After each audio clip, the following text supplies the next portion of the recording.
Paz do Senhor, pessoal, alunos da FAESP, curso básico de teologia. Vamos nesta aula tratar agora da disciplina do panorama do Velho Testamento, Pentateuco, livros históricos, revisão e correção do questionário para a nossa prova, que será dia 25, 26, 27, 28 de janeiro, semana que vem. Vamos para o nosso questionário. Pega aí o seu questionário, você que tem ele aí, você que não tem já devia ter, não é? E vamos para a correção dele. Primeira pergunta: por que os títulos dos livros do Velho Testamento vêm do grego e não do hebraico? Simples, né, pessoal? Tem aqui no nosso livro, e nós já falamos nas aulas também, os títulos dos livros do Antigo Testamento são em grego, porque eles foram colocados ali, foram dados os títulos na versão grega do Antigo Testamento, na Septuaginta. Quando a Bíblia foi traduzida do hebraico para o grego por cerca de 70 sábios na cidade de Alexandria, né? Segundo a história diz, né? Então eles fizeram a tradução do hebraico porque Alexandre naquela época possuía uma das maiores bibliotecas do mundo em Alexandria, uma cidade a qual ele fundou e deu seu nome, né, em homenagem a ele mesmo. Então ele queria ter na sua biblioteca um exemplar, volumes do livro sagrado dos judeus. Por isso então é que os títulos têm o nome grego, porque os títulos são da versão grega, Gênesis de Gem, Êxodo de Saída, né? E por aí em diante. Então, é por isso que porque os títulos dos livros do Velho Testamento vêm do grego e não do hebraico? Resposta: porque eles vêm da versão grega da Septuaginta, ok? Essa é a resposta da primeira pergunta. O nome Pentateuco vem de duas expressões gregas. Veja aí mais uma vez, né? A influência do grego na tradução do Antigo Testamento.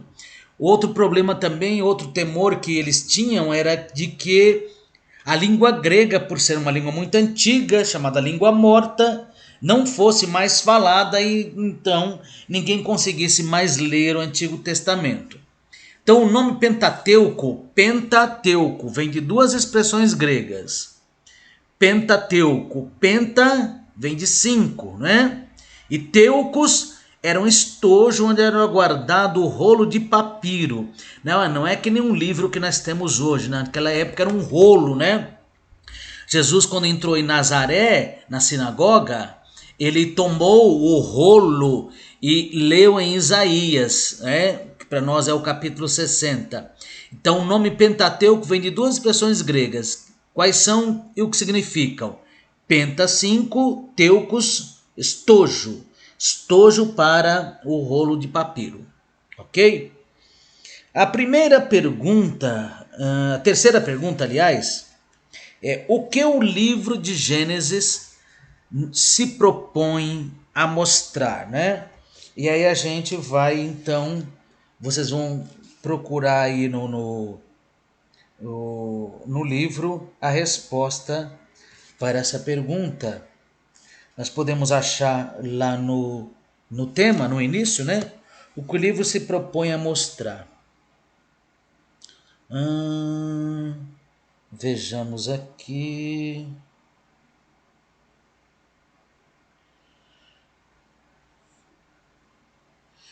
Então, primeiro, né? Se você achou aí, o que ele se propõe a mostrar? A resposta para essa pergunta, né? A resposta para essa pergunta é... na página de número 10, levando em consideração, aqui em tema, não é? No tema.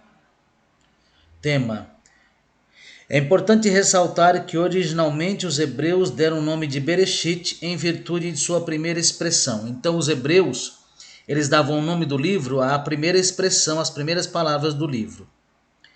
Então, levando em consideração que o termo Gênesis tem o sentido de início, O seu tema central visa mostrar, então o que Gênesis se propõe a mostrar? Mostrar como se deu não somente o ato criador de Deus em seus detalhes, mas como o pecado entrou no mundo, suas consequências e o anúncio divino da redenção. Então, podemos dizer aí, Gênesis se propõe a mostrar a criação, a entrada do pecado e suas consequências e o anúncio divino da redenção. Segunda pergunta. Número 4. Cite uma das razões para se atribuir a Moisés a autoria de Gênesis. Na página de número 11, nós temos aí algumas razões. Você vai escolher uma delas. Primeira, aí na página 11, no meio aqui da página, temos razões para atribuir a Moisés a autoria de Gênesis. Tais como, primeira razão, ele tem sido reconhecido como o homem mais erudito da antiguidade. Segunda, ele mesmo diz que escreveu sob a autoridade de Deus. Terceira, a unidade literária do Pentateuco é encontrada somente no conjunto dos livros e nenhum outro do Antigo Testamento. 4. A confirmação do próprio Cristo em alguns escritores do Novo Testamento. Pode ser essa aqui também. 5. Estudos arqueológicos comprovam que na época de Moisés houve forte tarefa literária. 6. Quase todas as tradições judaicas afirmam ter sido Moisés o seu autor. Pode ser a última também, né? Resposta. Uma das razões é que quase todas as traduções judaicas afirmam que Moisés foi autor do livro. Certo? Pergunta de número 5. Qual é o propósito teológico de Gênesis? Você sabe que no estudo de cada um desses livros aqui, a gente tem aqui, né, o autor, o tema, o autor, a data e o objetivo e o propósito teológico e o propósito histórico, ou histórico-teológico. Pergunta 5. Qual o propósito teológico de Gênesis? Né? Você vai encontrar aqui na página 13, propósito teológico de Gênesis. É salientar a soberania de Deus, sobre toda a criação e enfatizar a responsabilidade do homem para com Deus eterno. Então você pode resumir, né? Qual o objetivo teológico de Gênesis? Mostrar a soberania de Deus sobre a criação e a responsabilidade do homem para com o Deus soberano. Ok? Pergunta de número 5. Qual o propósito teológico... Não, 6. Você conhece a sequência dos fatos da criação? É muito importante isso. Veja lá na página. Os céus e a terra. Luz, separação entre luz e trevas. Segundo dia, firmamento no meio das águas e separação entre águas e águas. Águas que estavam em cima, águas que estavam embaixo. Como assim? As águas estavam no firmamento, as nuvens de chuva, né? E as águas que corriam nos rios. Por que a Bíblia diz que a terra era sem forma e vazia? Porque a água que estava em estado gasoso cobria toda a terra, por isso havia trevas. Não havia a luz do sol, mas já havia, né? Já aparecia a luz cósmica. Então, no primeiro dia, Deus criou céu e terra, luz e separação entre luz e as trevas. Mas as trevas, as luzes não brilhavam por causa da confusão das águas, que havia águas suspensas e água embaixo. Então, no meio daquele nevoeiro todo, Deus separou as águas em cima, as águas embaixo, ou seja, as nuvens e a terra. No terceiro dia, terra seca, os mares, a relva, né, a grama, as ervas e as árvores frutíferas. Ok? No dia 4, luzeiros no firmamento dos céus, as estrelas. Dia 5, seres viventes das águas, aves e seres viventes que rastejam. Veja, as primeiras formas de vida foram criadas na água, né? Dia 6, os animais domésticos, répteis e animais selvagens e a criação do homem. E no dia 7, o dia de descanso. Certo? Pergunta de número 7. Agora o livro de Êxodo. Então é bom você ler aqui, porque o livro é riquíssimo em informações. Se eu tivesse que fazer uma prova aqui, eu teria que fazer pelo menos 50 questões nesse questionário. Porque veja aqui na página 15, o que o homem herdou de Deus, a imortalidade, né? Porque ele continua vivo após a morte. Uma natureza racional, o intelecto e a vontade, a natureza moral, a santidade e justiça, a espiritualidade, a personalidade e individualização moral da pessoa humana. Veja, tem muita informação boa, muito importante aqui, viu? Pena que a gente não teve muito tempo para estudar, mas você tem o livro aí. É importante que você estude o livro de Gênesis, é indispensável no conhecimento de toda a palavra de Deus. Mas infelizmente o tempo não permite. Vamos então para Êxodo. Pergunta 7. Quais os 3 grandes acontecimentos que definem o propósito teológico de Êxodo? Então vamos lá, propósito teológico de Êxodo. Os 3 grandes acontecimentos. Veja lá. Resposta: a saída de Israel do Egito, a entrega da lei e a construção do tabernáculo. É a pergunta de número 7, certo? Número 8. Qual o tema central do livro de Levítico? Veja, já pulamos para Levítico, né? Mas eu ressalto, você deve então ler todo o livro, o comentário, o esboço, as pragas, cada uma das pragas, né? Que o povo de Israel, do Egito, teve que enfrentar, os castigos, a saída de Israel diante do Mar Vermelho, no deserto. Aí pulamos para Levítico, infelizmente, porque o tempo é muito curto. Agora vamos para Levítico. Pergunta 8. Qual o tema central do livro de Levítico? O tema central do livro de Levítico, né? Aqui na página de número 41, é a apresentação da purificação e da santificação como meios da aproximação de Deus e a manutenção dessa comunhão. Você pode resumir: é a apresentação da purificação e santidade como meios de se aproximar de Deus, ok? E manter a comunhão com Ele. É a resposta de número 8. Agora vamos para a pergunta 9. Qual o tema central de Números? Mas antes, você deve ler aí, né? O livro de Levítico é importantíssimo. Principalmente aqui quando ele fala sobre, no esboço, os sacrifícios, o holocausto, a oferta de manjares, a oferta pacífica, a oferta pelo pecado, a oferta pela culpa, a consagração dos sacerdotes, os primeiros sacrifícios de Arão, o pecado Nadab e Abiú, a separação entre o puro e impuro, depois o lançamento do calendário sagrado, o azeite para o candeeiro, os pães da proposição, a lei do sábado e diversas exortações ao povo sobre a lei. Mas aí a gente termina e vai para Números. Qual o tema central de Números? Está aqui, ó. O tema central, ele está na página de número 48, tema central, né? O tema central de Números são preparativos para o serviço na rota de Sinai ao Jordão, ok? É a resposta de número 9, qual o tema central de Números. Pergunta 10, qual o tema central de Deuteronômio? Você perdoe aí na 8 e 9, tem uns erros aí, foi a gráfica que errou, viu? Não fui eu não. Pergunta de número 10. Qual o tema central Deuteronômio? Deuteronômio. Então, vamos lá. Tema central é a página de número 56. Tema central de Deuteronômio, né?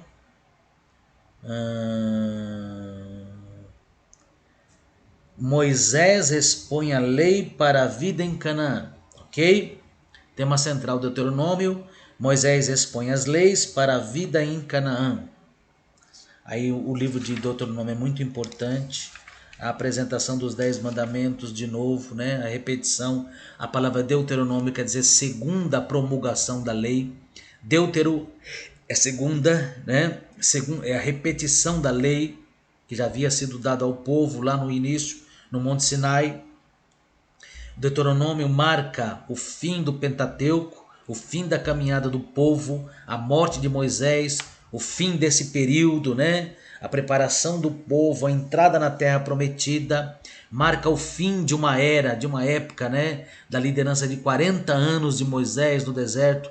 E você não deve deixar de examinar, de ler esses textos, né? As informações arqueológicas, tudo que há hoje. Recomendo para você a leitura de um livro chamado Merece Confiança em o Antigo Testamento, de Gleason Archer Jr., também outros livros, né, que a gente pode indicar para você estudar o Pentateuco, que é muito importante. Mas a pergunta de número 11 já leva a gente então para os livros históricos. Encerramos então os livros, o Pentateuco, e vamos para os históricos. E a pergunta número 11 é: que fato pode nos levar ao entendimento de que Josué terminou de escrever Deuteronômio? Muito bem, é claro que não foi Moisés que escreveu o fim do Pentateuco, porque Moisés tinha morrido, né? Então o final do Pentateuco e o livro de Josué, o que nos leva a entender é que ali Moisés já tinha morrido, né? Moisés já tinha morrido, portanto, somente então Josué poderia terminar de escrever Deuteronômio. O que fato pode nos levar ao entendimento de que Josué terminou de escrever Deuteronômio? Pergunta número 11. A morte de Moisés, né? Essa é a resposta. Pergunta número 12, já entrando nos livros históricos, o tema. Qual o tema central de Josué? Veja aqui. O tema central de Josué, ele está lá na página 66. Em linhas gerais, o tema central do livro de Josué é o quê? A conquista e a divisão da terra de Canaã, não é? Ou risco e vitória da fé em Israel. Mas melhor seria a conquista e a divisão da terra de Canaã. Resposta da pergunta de número 12. E aí, Josué, você tem a informação da conquista de Canaã, os trabalhos preparatórios para a passagem do Jordão, a tomada de Jericó, né? E a confirmação do pacto no Monte Ebal e o tratado com os gibeonitas. Josué comete um erro sério aqui, porque Deus havia ordenado que ele exterminasse todos os habitantes lá, e ele segura, né? E ele preserva a vida de alguns, e no final esse pessoal vai dar muito trabalho para Israel, porque são exatamente os filisteus, né? Muito bem, agora passamos para a pergunta de número 13. Qual o tema central de Juízes? Juízes já marca um período em que o povo está na terra prometida, em Israel, né? E eles estão num período em que não tem governador, não tem rei, mas eles têm juízes, homens que assentavam-se à porta da cidade a julgar os problemas, as questões que havia entre o povo, né? O povo aí já começa a dar sinais de afastamento da vontade de Deus. A coisa já começa a ficar complicada, né? E lá em Juízes houve uma geração que não conheceu a Deus. Essa geração vai influenciar de forma negativa o povo de Israel. E aqui a gente já começa a ver os problemas. Israel começa a ter problemas internos com questões difíceis de ser resolvidas, né? Insatisfação com os juízes, ao mesmo tempo período de guerra com as nações vizinhas, né? E também com aqueles povos que Josué poupou. Então, para liderar o povo nessa época, Deus levanta então os juízes, alguns juízes como Sansão, Débora, né? Nós são famosos. Então, a pergunta 13, qual é o tema de Juízes? O tema de Juízes está na página 72. O tema é ciclos de fracasso e apostasia sem um líder nacional. Tá vendo aí? Ciclos de fracasso. Fracasso por quê? Porque o povo começa já a dar sinais de desobediência. O povo que veio 40 anos com Moisés no deserto e agora entra na terra prometida. Não era para ser assim, né? Mas o povo começa a querer se afastar, ao mesmo tempo que conta com a frouxidão, né? Era muito frágil, muito frouxa a liderança em Israel, principalmente a liderança religiosa. E Deus para isso então levanta um homem chamado Samuel. Então Juízes, pergunta 13, qual o tema de Juízes? Ciclos de apostasia, fracasso e apostasia sem o líder nacional. Aí vem o livro de Ruth, né? O livro de Ruth é um romance praticamente, né? Que está inserido aqui nesse período. E qual o tema do livro de Ruth? Está lá na página de número 80. O tema do livro de Ruth é Amor de Ruth por Noemi e sua inclusão na linhagem sacudida. Né? Sacudida. Muito bem. Ruth, ela era uma gentia que se junta ao povo de Deus. E lá na frente a gente vai ter um outro livro de uma mulher, que é Esther, que é uma mulher judia, né, que se envolve com o povo gentil para livrar os judeus. Então vamos lá. Temos o livro de Ruth, já foi. Agora vamos para Samuel, os 2 livros de Samuel, o primeiro e o segundo Samuel. Página 84. Qual o tema do primeiro livro de Samuel? O tema do primeiro livro de Samuel, né? Samuel, o seu tema é: o reino teocrático é estabelecido em Israel. Teocrático vem de Teo. Teo é Deus. É o reino de Deus, o governo de Deus, quando Deus governa, através de Samuel. Samuel, ele foi levantado por Deus como profeta e sacerdote, sacerdote e juiz. Para quê? Para governar o povo, dirigir o povo e fazer a transição do povo entre os juízes e o período dos reis. Então, primeiro livro de Samuel, esse é o tema. Pergunta 16. Qual o tema do segundo livro de Samuel? O tema do segundo livro de Samuel, né? A gente tem aqui Davi é estabelecido como reino teocrático sobre Israel. Ok? É 2 Samuel. Primeiro Samuel e 2 Samuel. Continuando, pergunta 17. Qual o tema de 1 Reis? Muito bem, agora então Samuel unge o primeiro rei, que é Saul. Saul, então, depois de um certo tempo, por desobediência, rejeitado por Deus. E então agora Samuel vai ungir um novo rei, que é Davi. Então, qual o tema de 1 Reis? Primeiro livro dos reis. Vamos lá. O tema está na página de número 97, 99. 1 Reis e seu tema.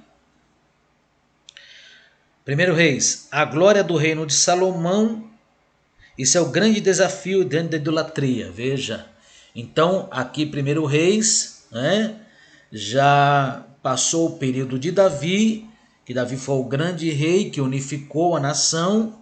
Depois da morte de Davi, 1 Reis já vai chegar até Salomão, que recebe de Davi e de Deus a incumbência da construção do grande templo. Por isso que a glória do reino de Salomão, esse é o grande desafio diante da idolatria. O povo já era castigado pela idolatria nessa época. 2 Reis, qual o seu tema? O tema é o grande julgamento do Senhor sobre Israel e Judá por causa da idolatria. Mais uma vez aí. Então, em 1 e 2 Reis, nós vemos aqui a unção de Davi, né, o seu reinado, as suas guerras, suas lutas, o seu pecado, o seu arrependimento, depois as suas conquistas, depois a unção de Salomão como seu sucessor. Depois de Salomão, a gente começa a ter o período da divisão das tribos, da idolatria. Então aí nós vamos para a pergunta de número 19. qual o tema de 1 Crônicas. Então nós temos que ir lá para a página de número 112. 112, o tema de 1 Crônicas. A soberania de Deus demonstrada ao estabelecer o trono de Davi. De novo Davi, sim, porque 1 e 2 Crônicas, 1 Crônicas é uma repetição de 1 e 2 Reis, certo? Então, são relatos semelhantes. E o tema de 2 Crônicas, a fidelidade de Deus ao corrigir a posteridade de Davi, ou seja, os reis que vieram depois de Davi.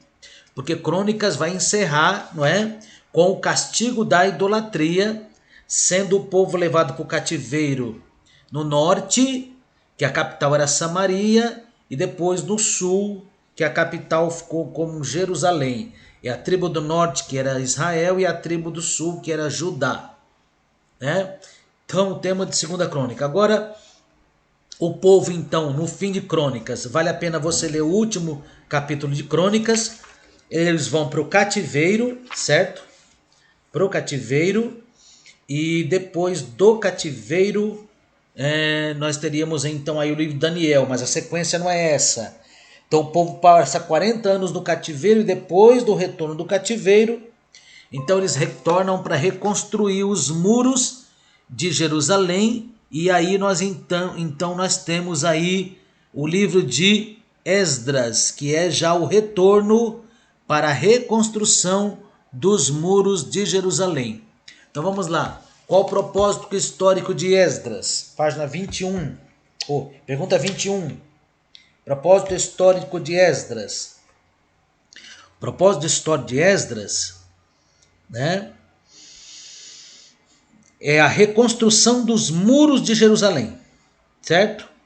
Envolvendo os principais acontecimentos e desdobramentos deste importante momento da história do povo de Deus.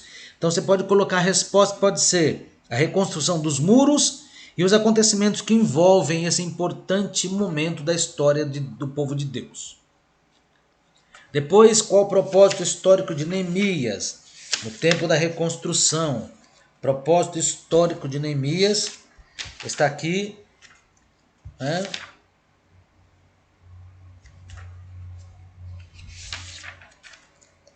Esdras, Neemias.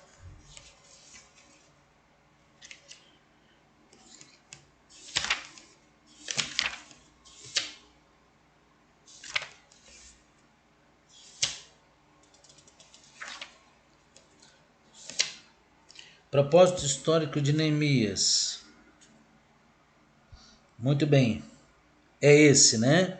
Que nós acabamos de dizer. O propósito histórico de Esdras. Desculpa aqui. Uma correção. Pergunta 21. Qual o propósito histórico de Esdras? Propósito histórico é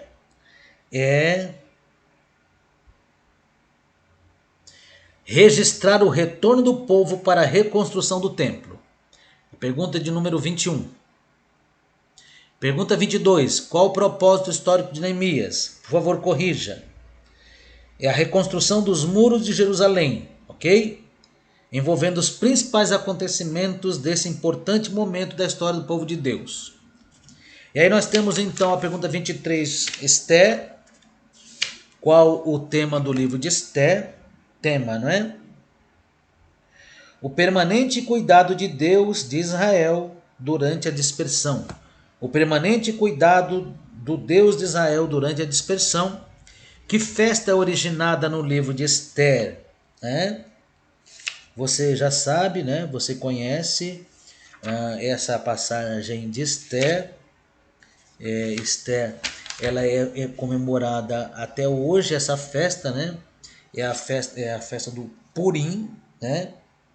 Purim é instituída nessa época e até hoje eles comemoram essa festa, a festa de Purim, que festeja o livramento que Deus deu a Israel no tempo de Esther. A 24. E qual aspecto do caráter de Deus Esther nos apresenta, né? Qual o aspecto do caráter de Deus Esther nos apresenta? Veja lá. Festa de Purim.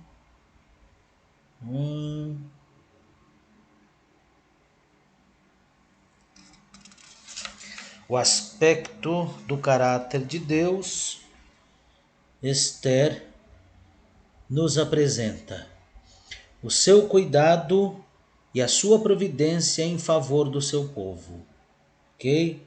Esse é o aspecto do caráter de Deus que Esther nos apresenta, certo? Objetivo, histórico, teológico, providência. Então a resposta é: qual aspecto do caráter de Deus Esther nos apresenta? A providência, ok?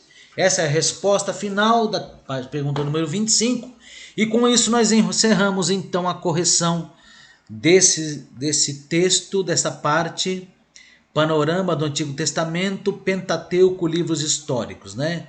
Mas numa outra oportunidade nós vamos estudar ainda com mais tempo e mais calma, um pouco mais a fundo esses livros. Guarde esse livro, é importante, que nós voltaremos a estudar essa matéria e certamente você vai precisar dele. Deus te abençoe.